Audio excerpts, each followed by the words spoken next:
কোনো শিক্ষা প্রতিষ্ঠান যেটা আজ পর্যন্ত করেনি। হাততালি। এবং আমরা ডিক্লেয়ার করছি এবছর 11-এ যারা এখনো পর্যন্ত আমাদের কাছে অ্যাডমিশন নিয়েছে এবং গ্র্যাজুয়েশনের যারা নিচ্ছে, প্রথম 10 জনের 1 বছরের টোটাল যা খরচা হবে, আমাদের কাছে যা পড়বে, পুরো বেতনটা তাদের ফ্রি। আমরা তাদের কোনো বেতন নেবো না। হাততালি। এবং আরও ডিক্লেয়ার, আমাদের যে মক টেস্ট যেটা আমরা নিয়ে থাকি, এই মক টেস্ট এই বছর প্রথমবার মুর্শিদাবাদ ডিস্ট্রিক্টে অনুষ্ঠিত হয়েছে, যার জন্য ক্রেডিট আমি তারক স্যারকে দিতে চাই। তারক স্যার এগিয়ে আসুন। হাওড়া জেলার অনেক শিক্ষক শিক্ষিকারা আমাদেরকে নানাভাবে সাহায্য করেন আছেন। একটা অনুষ্ঠান করতে গেলে নানা ঘাত প্রতিঘাত থাকে।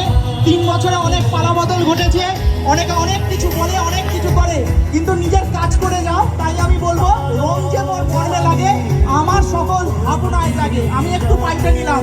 আর একটা কথা বলে যাব, মঞ্চ ছাড়ার আগে আমরা ছাড়ছি না। উই দ্য টিচার্স লড়াই করতে জানে। এই 1 তারিখের অনুষ্ঠান এটা দেখিয়ে দিয়ে গেল, এক মঞ্চে উই দ্য টিচার্স যদি পারে সকলকে নিয়ে আসতে পারে। আদ্রিজ আসছে তোমাদের গান শোনাতে। আমি চাই এই গানটা যেন গোটা হাওড়া শহরে আজকে ফেসবুক, ইনস্টাতে সব জায়গায় পোস্ট হয়। Hip hip hurrah we the teachers, hip hip hurrah we the teachers. Ayan sir কিছু বলবে? আমি লাস্ট একটা কথাই বলবো, এটা আমাদের কোনো গ্রুপ নয়, এটা আমাদের ফ্যামিলি, একটা বড় ফ্যামিলি।